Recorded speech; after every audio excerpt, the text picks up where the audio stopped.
So now it's time for some breaking news.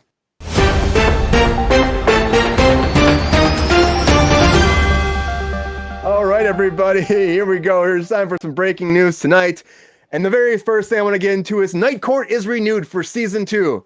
That's right, Night Court is coming back. NBC's like, yes, let's do that some more. Let's keep it going, keep the train moving. So season 2 is happening. Again, we talked about how great the ratings have been.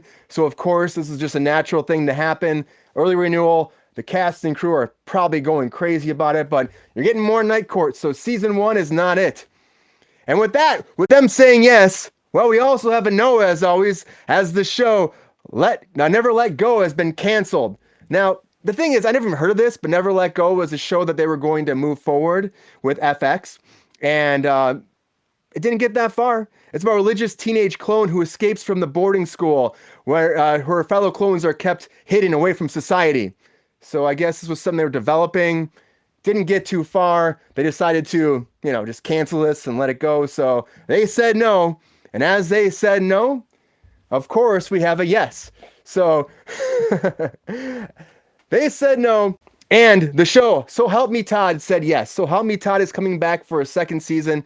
Again, another show that's just kind of been under the radar for me, but they've been doing well. 6.3 million viewers per episode, which is pretty great. It follows an attorney who I don't know much about this show. It follows an attorney. I wish I could tell you more. It's kind of been a crazy day, and I'm kind of pulling off some stuff that I was supposed to do on Friday, but here we are. So this show is coming back for a second season. If you're a fan of So Help Me Todd, get ready. More is coming. And with that, yes, we also have a no with Kindred. Kindred is being canceled. Now, Kindred's an FX show, and it's one of those things where FX usually gives their shows more opportunity to go more than a season 1. They'll actually do reshoots for their shows to make sure they go further than a season 1. It debuted December 13th, 8 episodes, and they said already, we're not going to move forward with this. FX said it's just not doing well, so no Kindred if you're a fan. But it's about a woman who was pulled back in time to the 19th century, and all these shenanigans happen. But everybody, it's not happening anymore, so goodbye to Kindred. Goodbye. Terrible. I know, right? Joanna, you have something to say about Kindred? Did you watch it? No, never heard of it before in my life. And that's how it should be when shows get canceled. I know, right? That's the thing. It did eight episodes, and they said goodbye to it. They said, "No, we're not going to do that." Bye, Kindred. It sounded like a piece of crap, so I'm going to support the cancellation of Kindred. Like a piece of crap. It sure did. On for Pull me back to the 19th century. I'm going to hard pass on that. Let me stop you right there, PBS. We're going to be done with that idea. They were trying. I mean, and this thing about FX, they don't usually cancel shows after one season, like I said. So it's really kind of unheard of. It also doesn't sound like an FX show. Like, look at FX. It's like American Horror Story. It's Always Sunny in Philadelphia. And then pull me back to the 19th century. Like, this doesn't seem like a good fit, period. Yeah. And that's probably why. Talked to us about it. They should have went to for sure. Of course. They maybe should have went to Hulu. They don't know the production team that we have here. Yeah, we could maybe could have better with it. You never know. You never know, and we never will know because it's gone away. Everybody, no more Kindred. If you're a fan, if you watched the first season, you're like, "What's going to happen?" Well, nothing. Nothing's going to happen. Kindness. Kindred. It's an actual word. Kindred is not a word. Yeah, I don't think it's a word actually. Kindred is not a word. He's putting Pinterest and Kindred together. No, I'm not. I didn't put a B in there. Because Pinterest has a T on the end and Kindred doesn't. So it sounded to me like he said Kindred. Yeah. But with that show being gone, everybody, with that show being gone, of course, there's another show that's moving forward, and that's Jared Carmichael. I want to call him Mick Carmichael. Jared Carmichael actually has a show moving forward with HBO Max. Now you say, is it a comedy show? Well, no, it's a show that actually follows Carmichael's day-to-day life, exploring the comic's relationships with his family, his friends, his strangers, all in the quest for love, sex, and connection. And that's the whole log line. So that's moving forward at HBO Max. I just fell asleep there for a quick I think it's Gerard. Gerard. Yeah. As I told you, we're gonna flash back to the Golden Globe. It's the thing. The Golden Globe is. Like, he'll always be Jared to me. And that's what I said. And I'm going to stick to that. And I'm like, is Gerard's life that interesting on the daily? Like, this is what we're saying? Oh, no. I do know he told us he made $500,000, so maybe this parlayed into this because maybe like $500,000 a day. Maybe he's like a Kim Kardashian type. Well, I think this kind of happened too because of the Golden Globes. Like he has all this acknowledgement from that. He's in the know. People know who he is. They've been watching him. They saw him on there. If they haven't seen him before, they're probably going to check out his comedy specials now. And so now there's an opportunity for Gerard to have a show, and so HBO Max is just jumping on that. And it's kind of a reality show too, so it probably writes itself, So for them, it's probably a great thing. They're teeing up for this writer strike that's coming in like T-minus 2 months. Good. Yeah. T-minus 2 months. Unemployment. Yep. well, as HBO Max says hello to Gerard, well, everyone's saying that we're not going to have Austin Butler's accent as Elvis anymore. He says, I'm done with that. I've worked on it. It's going away. He's shooting the Dune 2 right now movie, the sequel to Dune that came out last year. And he's saying that his accent's gone. He's going to be a brooding, evil character, so you're not going to hear him be Elvis anymore. That's going away. Well, so shut up. I don't know if I believe that. Fair, he was Elvis at the Golden Globes, and that was like 5 minutes ago, so I'm not really sure what's happening. I respected him more. I respected him more when he's stuck with the accent like Madonna, right? Like she's from friggin' Iowa. She does not have a British accent, but she picked that shit up and stuck with it for the whole time. And I I'm like, I commend you. Yeah. Because that is a good thing. Like, then you're like, oh, this is just something that has become a part of you. And that's what they should have done. He should have been like, what do you mean accent? This isn't this is just how I speak. He kind of did say that though. He was like, oh, I still have it. What? And everyone's like, yeah. But then it's going away. It doesn't. But you should just.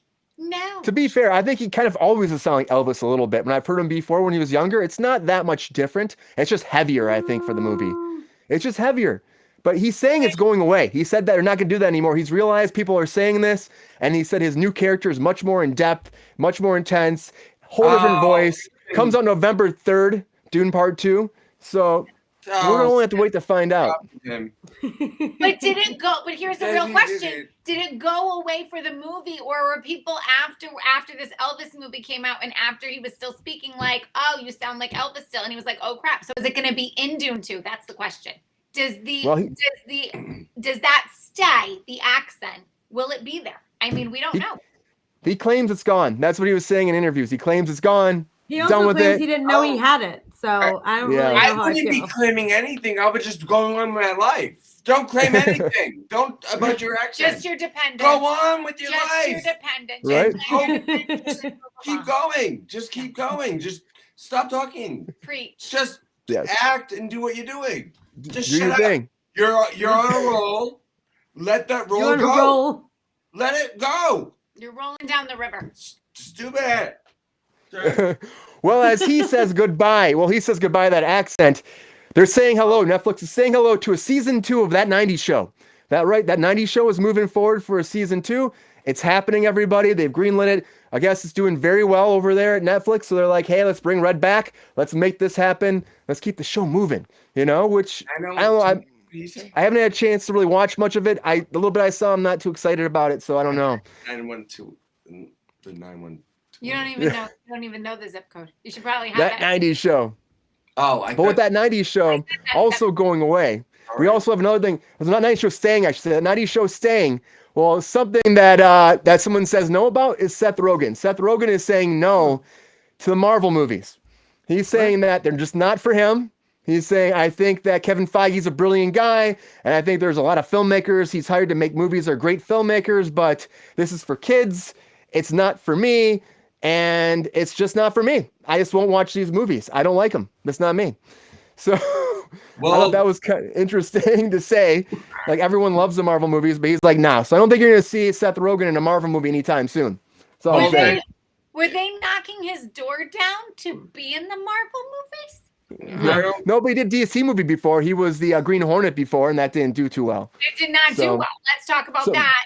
Additionally, I don't know that I would just shut up. Like what Chris was saying before about being like, maybe just shut up is Austin Butler. Just shut up and like continue on with your life. Just make your money. I don't know that I would come out at any point First of all, obviously Marvel is like a huge that's just an entity all of its own, right? Like I'm not going to come up against God.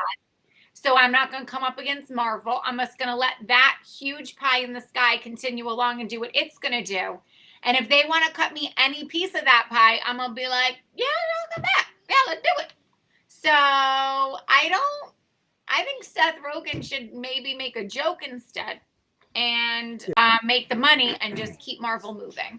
You mean the joke like, why are we doing the People's Choice Awards on the CW, which is the only network that has 0 which was great. things nominated for the People's That was Choice awesome when he did Awards, that. Like that joke. That was but this could be because he felt a little burned because of Green Hornet back in the day, or just he just doesn't think this is for him, Seems which is a little bit late fine. for that.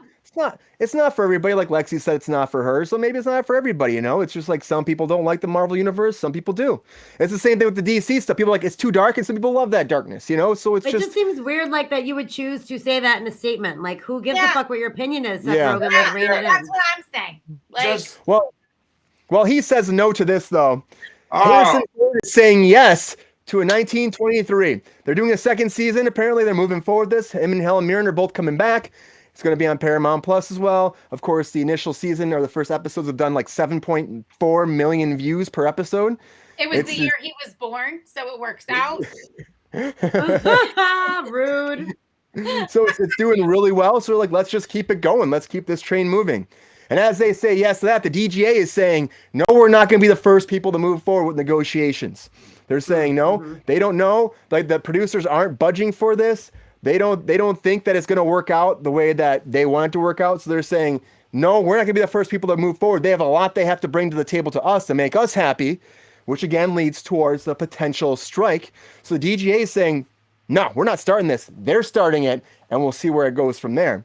With that, I want to ask a quick question because you two, everybody here is kind of involved with this. What do you think, as we're talking about now, Chris and Joanna, think this is a bad thing, a bad sign for the potential writer's strike and the DGA strike?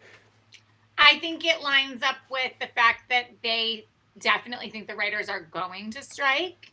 And so even though they don't want to be the first people in that crossfire, I think that it lines them up with what everybody inevitably knows is going to happen. That's how I feel about it. I feel like they don't want to be those people. So, I mean, we talked about this the last time I was on the show, which was about being like, the money needs to start flowing down instead of up into all these networks' pockets. I feel like the networks are, very about themselves and not about all of the people who are doing the work and putting in the time. And I think if they put in a little bit more money into the pockets of the writers, the directors, and everybody else involved in the production, then these sort of moments wouldn't affect our lives because they wouldn't be happening. Yeah, that's the thing. So it's just this whole situation drives me nuts, Joanna. The whole situation drives me nuts.